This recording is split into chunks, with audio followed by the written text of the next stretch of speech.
Welcome back to another video. Today we're looking at the impact of change in the classroom and how you can expect things to change as a primary school teacher. And before we even get into it, the answer is, guys, get ready, because change is going to happen. Change is going to happen a lot, and you have to be able to roll with it. You have to be able to go with the flow a little bit and understand that everything you're doing at the minute, while it may seem really important right now as a primary school teacher, if you look back in 2 or 3 years, you'll probably be doing the vast majority of things very differently. And this is for a number of reasons that we're going to look at today, but I thought I'd just get it started out and get the major point out of it, is that if you think you're going into primary school teaching to have a job that's nice and easy and that stays the same and you just sit and do the same thing every day, then I'm afraid to say you're looking at the wrong profession for that type of thing. One of the reasons I got into primary school teaching is because I knew it would be really different and engaging, and every day would have a different challenge, and that's something that has been so true. It's been so matched up to my opinions of what I thought it would be beforehand. It has really been the case, because things can change, and there are times when you look at it and think, you know what, things are changing a bit too quickly, and there are times you think, actually, we need to change something, we need to bring something in, change things around a little bit. So we're going to have a look at today at the change that happens in primary school. Now, the changes that can happen anywhere from changes in your classroom, moving things around a little bit, all the way up to changes at government level about how you're allowed to teach, things you're allowed to teach, things you're not allowed to teach. And we're going to touch on all of those today. So to start off with, I think changes are really important in the classroom, just in terms of where children are sat and how you teach things. I think it's important to mix things up. You need to have a few set things that are consistent, so things like the rules in the classroom need to be consistent, the way you approach lessons and the way you teach children needs to be consistent. But you need to make sure that, as well as that, once you've taken that away and said, actually, how are the children getting on? Sometimes you can see that things can get a bit dull, a bit lackluster, and so that's where you need to mix things up and change things a little bit. And now that might be every now and then having a lesson in there where, if you do your writing lessons all the same way, like our sentence stacking lessons, you chuck in a bit of a different lesson in there and mix things up a little bit. So we're writing a story all about getting lost in the Amazon rainforest and escaping. I can't remember the book title, but if I can find a picture, I'll put a picture up for you to have a look at. But yeah, we were studying that book and writing our own version of the story. And about halfway through the lessons, we decided that actually we'd go outside, get some sticks, and we tried to build our own raft. And it was just a way that you can change things up, mix things around a little bit, and engage children again and get them thinking about the raft they're making, about the raft in the story, how it might be done, and then use that description in their writing in the next lesson. Now, that was an idea from the Write Stuff, which is the scheme we followed for our writing, and I thought it was brilliant, and I'm definitely going to look forward to doing it again next year. But it just gave the children a little boost where they'd done a few writing lessons, they'd done a lot of written work, and it gave them a bit of a difference that morning before they got on with the rest of it the next day. So first of all, change in that sense, mix things up a little bit, can be really useful. And that's the same with where children are sat in the classroom. Every now and then it's useful to move seats around, move the tables around, move where children are sat, change things around, because they do get a bit bored when they're sat next to the same person every day. And it can be a really useful way of generating more ideas. When two children are sat next to each other, if one of them favours writing and one of them favours maths, then you'll notice that one of them will be doing most of the talking in the writing lesson when they're talking to each other about what they're doing, and the other one in the maths lesson will be doing most of the talking, and they'll be sharing ideas. Now, that's brilliant, sharing the ideas and helping each other, absolutely amazing, and I really encourage that in the classroom. But you do also get to a point where you think, actually, you know what, they're saying the same thing every day. One of them's always relying on the other for writing, and one of them's always relying on the other one for reading or maths, and they need to be able to have some different ideas and be able to generate their own ideas too. So every now and then it is important to mix things up and move children around and get some different people near them that they can help think up some new ideas, think up some new ways of thinking, some new patterns to have a look at, some new activities to work on. And it's just about that interaction with each other and making sure that they're doing the best they can for themselves as well as for each other around them. So yeah, I think I probably move tables or move chairs or move seats around probably once every half term, something like that. It's not a massive change. It doesn't happen every week because that would be a bit too often, but it does just need to be done here and there every now and then. And it needs to be done on your terms. Don't necessarily just move seats because someone's asked to move seats. If they're working on hard and they're getting on and they're doing well, then they probably don't need to move seats unless something really important is going on. But if they're not necessarily getting on the best, then have a think and have a look and see if there's somewhere better for them to go, where you can again make that change and hopefully improve their attitude, improve their work, improve the general classroom environment. So the other changes at classroom level you can look at, and there's multiple other things you can do, but just a quick overview of those little ones you could have a go at changing things up to make things a bit more exciting, a bit of a mix, a bit of interest.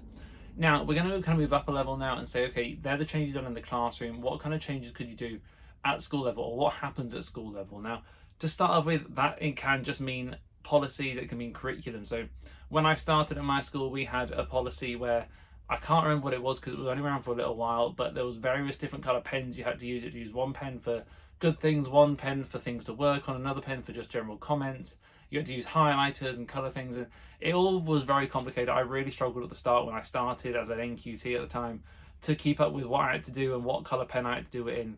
But very quickly, towards the middle of that year, I think it was, that our head teacher had a look at it and said, actually, you know what, that doesn't really matter. It doesn't make a difference to the children what colour pen you write in. It just increases our workload. It just makes it take longer to mark books. So they changed it, said, right, everyone uses a blue pen. No matter what you're writing in a book, it's in a blue pen. And there are various symbols they introduced that we have to use, but when we do it, it's all in the same colour pen. And it might sound silly if you're not a teacher about how much time that can save, but you try sitting, working and writing each word in a different colour pen, and each time you stop you have to put the pen down and pick a new pen up and then write the same word. Do something like that and you'll see just how long it takes you compared to writing everything in one colour pen. It can really, really make an absolute huge difference. So we implemented that, and that was our marking policy for a while, and things changed again a little while later, and then we looked at bringing in live feedback, bringing in marking on the go, that kind of thing. And so in the 4 years I've been teaching, we've probably already had 3 different marking policies. Now that's not any different to any other school. I don't think. These things are constantly reviewed and constantly looked at, and all the changes we have made, I think, are really positive changes. They've gone in the right direction.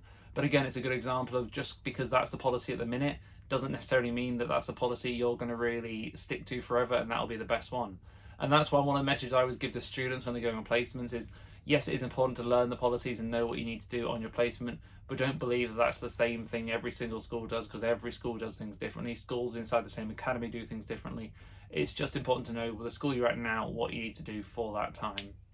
So that's kind of the school level things, and looking at those kind of policies, marking policies. Same things for curriculum. Curriculums change all the time. The only thing I think that is still the same from when I started teaching 4 years ago to now is we still did the same maths curriculum. Now that curriculum was new, I think it was the year I started, possibly the year before. So it's only 4 years old, and it's the only thing that I think we teach exactly the same way as what we did when I first started.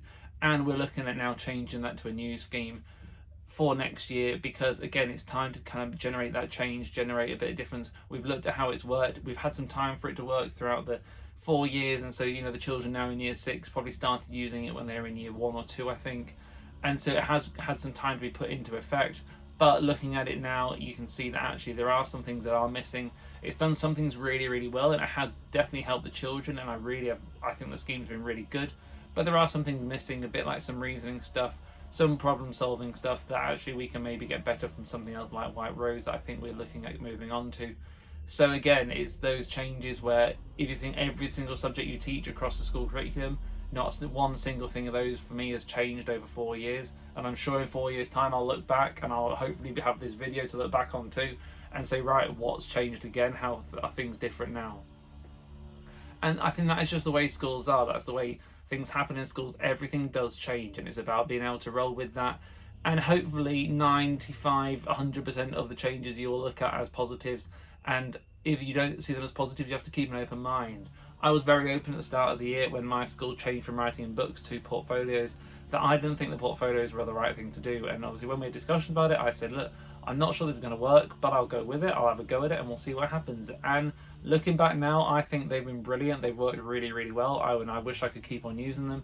Whether or not I do, we'll have to find out what we do next year. But I think that's something I've changed my mind on. And I said at the start, actually, you know what, I'm not sure about these, but I'll give it a go. And looking back now, I think, wow, I'm so glad I did give it a go, because they're really, really useful, really, really good, and they save loads and loads of time when, time is always tight as a teacher, so that's always a positive. So once we've kind of looked at all those changes, and again, there's kind of school level changes to curriculums and policies, you then get the government changes. So there's always changes going on, and now most of these changes are things that kind of go a bit above my head as just a class teacher.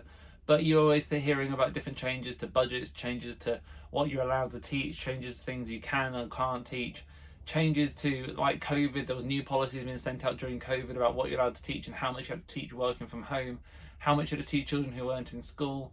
There's things like changes to attendance targets, all sorts of things that constantly are coming out from the government. And again, if I can, I'll go and try and find that show the kind of website that shows all the recent changes from the government, and I'll have it up on the screen for you to have a look at. but they do come out really, really regularly, just updates to guidance and all sorts of things that come out from the government. And I'm lucky that I don't need to read all of them, but all the ones that do kind of have some impact on the way I teach get sent to me, and so I do keep on top of the important ones. But it's just another way of saying, actually, guys, changes do happen. So if you are looking at going into teaching, then I wish you the very best of luck. And I do think it is a brilliant, brilliant job if you can find the right school and you can get the right work ethic and you can be ready for all these changes. But if you're going into teaching, think it's a job where you can put your feet up and just things will just kind of stay the same, you just get on with what you know, then that's not necessarily the case. And it's important to always be able to roll with the punches. And some of the changes you think will be great, some of the changes you think, actually, why are we kind of doing that? But keep an open mind and do voice your opinion, but make sure you're willing to give anything a go. And once you've given it an honest try and said, look, I've given it my best shot, hopefully you'll realise that actually it's a great change and you want to keep it, like I did with the portfolios. And if you don't, then again, go and have a talk to someone and see what you can do about it. But yeah, that's just, there you go. Changing the primary school happens all the time as a teacher. You just have to be able to roll with it. And hopefully you found this a bit useful. Good luck, as always, with all your ventures you're going into, be it training, be it placement, be it teaching. And as always, a new video on a Tuesday, a Friday and a Sunday, and I'll see you very soon.